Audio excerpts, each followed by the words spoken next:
Alice a 27 ans. Elle adore voyager et retrouver ses amis. Elle a une autre passion, les gâteaux. Elle a créé son entreprise Crazy Cookie.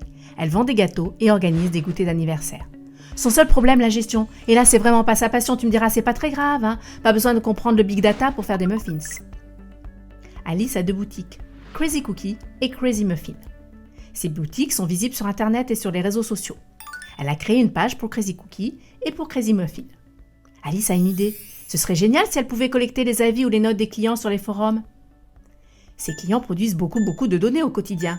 Des likes, des tweets, des avis, des mails, des photos devant la boutique, des recherches sur le meilleur cookie en ville. Elle aimerait connaître sa e-réputation.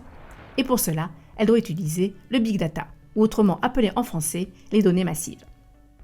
On définit généralement le big data avec les 3 V. Le volume, car on n'a jamais produit autant de données dans notre société de plus en plus digitalisée. La variété des formats des données, images, données d'objets connectés, audio, vidéo, texte.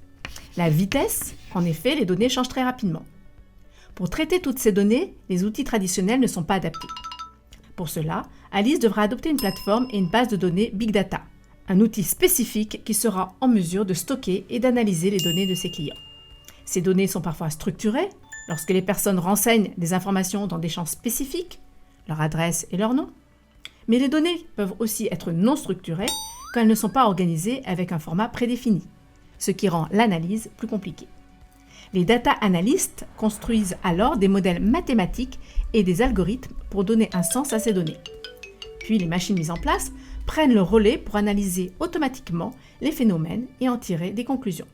C'est l'intelligence artificielle. Parfois même, les machines améliorent d'elles-mêmes ces modèles. C'est le machine learning.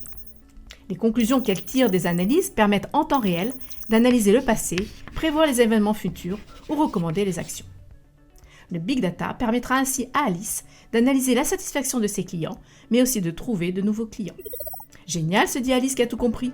Elle prend son vélo et file retrouver ses amis.